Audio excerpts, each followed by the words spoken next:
So I figured, since I just finished up some videos on Satan, specifically talking about how he seduced a third of the angels to join him, I made mention to the Genesis 6 event where the King James calls them giants, but most other versions either call them fallen ones or Nephilim.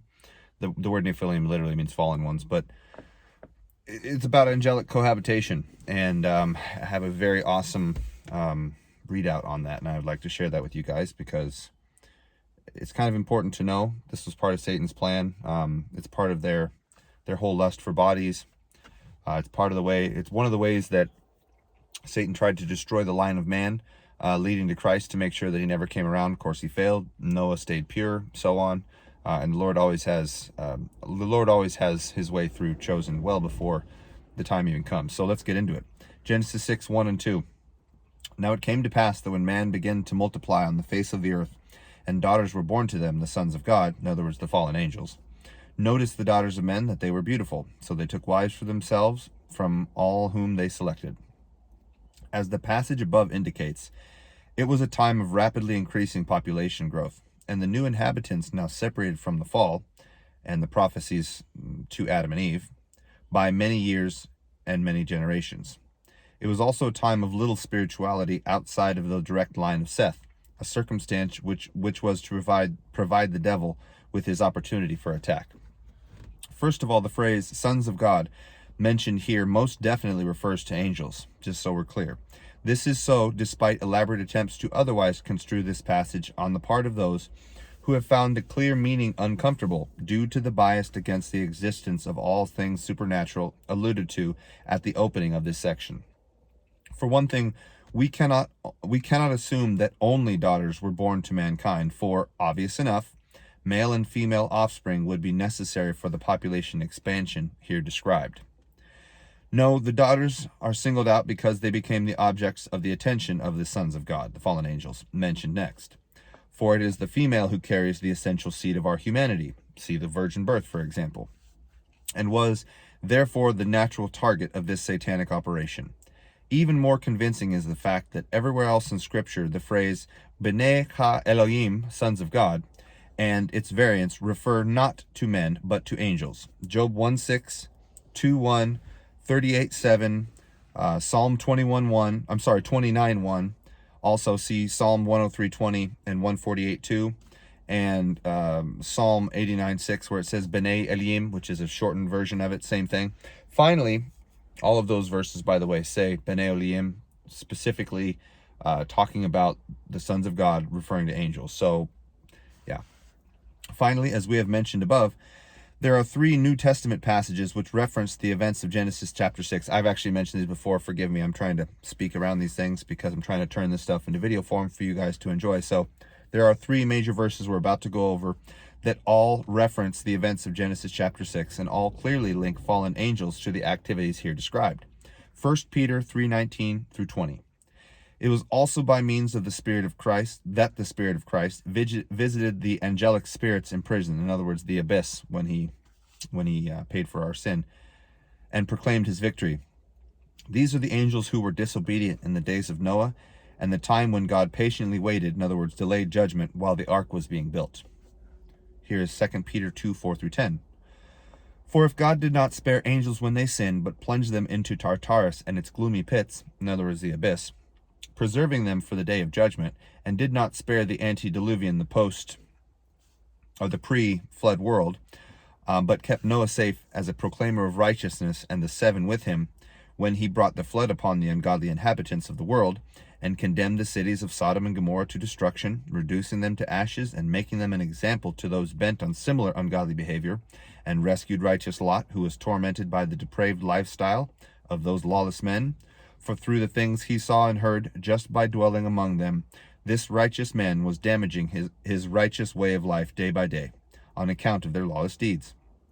For the Lord knows how to rescue the godly from temptation, and keep the unrighteous under punishment for the day of judgment, especially those who in their lust pursue the polluting of flesh, and so despise God's divine authority. Here is Jude 1:5 through 7. Although you know all these things, I want to remind you that though the Lord saved all of his people from the land of Egypt at the first, in the end he destroyed those who proved unfaithful, and the angels who did not keep to their own realm, but deserted their proper habitation. He imprisoned them, he has imprisoned with everlasting chains in the gloom below, in the abyss. That's in parentheses, in anticipation of the judgment of that great day, just as he did with Sodom and Gomorrah and their neighboring cities, for they all prostituted themselves in the manner that these angels did, having pursued literal sexual relations with the flesh that were inappropriate for them outside of the natural order. And so it is that they have been appointed an example and incurred the penalty of eternal fire. So they're on their way down for all of this. Note that all three New Testament passages make reference to the imprisonment of fallen angels in the abyss, on account of their activities just prior to the great flood. Moreover, the second two, 2 Peter 2, 4-10, and Jude 5, 7, clearly connect this activity with illicit sexual behavior comparable in its outrageousness, though not identical, obviously, in its specifics, to that practiced in Sodom and Gomorrah. Finally, the third passage, Jude 5-7, is quite specific in stating that this intermarriage of fallen angels with willing human women constituted an unauthorized abandonment of the rightful angelic sphere, one reason for the severe temporary judgment inflicted upon the perpetrators of these acts. And they are still in prison, by the way, guys. You ever wonder where the angels that are locked away, that are released during Revelation, come from? Right here. It is hoped that the primary objection to the angelic interpretation of Genesis 6, namely its so-called oddity, will have been removed by the broader context supplied by this study. For in a vacuum, angelic cohabitation with human women may seem unlikely as well as bizarre. In the context of the devil's strategy to resist God's plan in every conceivable way, however, the enlistment of some of his more reckless followers to pollute and thereby effectively destroy the human race contains a certain cold logic. For the success of this operation would have made the birth of the promised Messiah, the woman's pure and undefiled human seed, an impossibility, once every human being had become part genetic manipulated angel type creature. Genesis 6, 1 and 2, quoted at the beginning of this section that we talked about when we opened, leaves unstated the obvious background to these events. Rapid expansion of the human race brought with it an increased carelessness about acknowledging, let alone following, God and his natural law.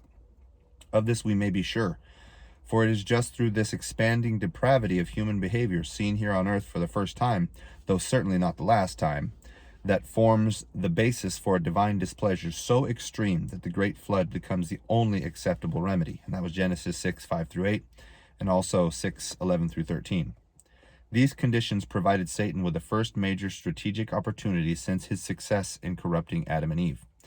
Apparently prohibited from direct, outright destruction of human beings, otherwise he would long ago taken this obvious remedy, and stymied in his abortive attempt to have human beings slaughter each other to the point of extinction by God's prohibition of murder in the wake of Cain's killing of Abel, rather. He now found himself confronted with the intriguing prospect of introducing a fatal disease, so to speak, among the growing ranks of the spiritually weak. If he were not allowed to give such a disease to humanity, and thus destroy us apart from our own free will, he discerned that granting an opportunity to contract such a disease would be a different matter. Offering the possibility of cohabitation with some of his followers would be an attractive portion of leaven that would soon leaven the whole lump. To abide by the principle of preserving human free will in the unseen conflict that rages around us, it would only be necessary to make these initial liaisons voluntary. The diabolical beauty of the plan was that this seed, once planted, would quickly spread. Although the majority might refuse such an abominable joining in the first place, there would be some who would accept or even seek allegiance given the talented offspring that would be produced, the giants of King James, for example. And the situation would ever be such that a refusal would only be a temporary win for humanity, while an acceptance would be a permanent loss. Once the angelic seed was introduced into the human gene pool, sooner or later, every human family would become infected and spread that infection, always by choice, until at last there would be no line of pure human possible for the Messiah to come from. Despite its attractive possibilities, the plan presented problems as well. God's reaction to human beings so involved is well known. That is, his extermination of all of them by means of a worldwide flood. Less celebrated, but equally as awe-inspiring, is his reaction to the angelic participants in Satan's scheme to irrevocably pollute the human race. Following these events, all angels guilty of cohabitation with humans would be punished with the most severe penalty possible, this side to the final execution of the sentence against them, of course. The penalty for not keeping to their own realm was to be plunged into the lightless abyss. Again, 1 Peter 3:19, 2 Peter 2:4, and Jude 6. A terrifying prospect for these creatures of light, even in their fallen state. This awful prospect motivated the legion of demons who had possessed the demoniac at Gadara to beg Christ frantically not to have them confined to this terrible place. And that's Luke 8:31. We may surmise, therefore, that just as humans are induced into illicit sexual activities in full cognizance of the possible repercussions, so some of the fallen angels were induced, no doubt by the devil, to take this action, even though it must have been quite clear that swift and sure judgment from the Almighty was likely to follow. Satan, by all indications, there are still legions of demons loose in the cosmos, by the way, couldn't convince all of his followers to act recklessly in this fashion, and probably didn't want his best lieutenants to do so. Nevertheless, the events described here show that he was able to find a cadre willing to abandon their estate and risk the consequences that in the event did befall them.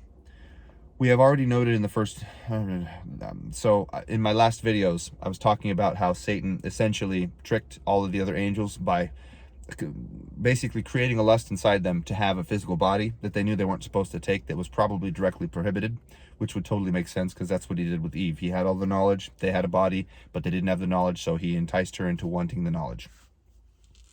And this reinforces that conclusion, by the way. The selectiveness of which Genesis 6:2 makes a particular point, in other words, they chose, reinforces this conclusion. Important as well is the fact that these verses betray no idea of force, indicating that the liaisons were voluntary on the part of the women involved, and, given the involvement of patriarchs in the marriages at that time, of their fathers as well.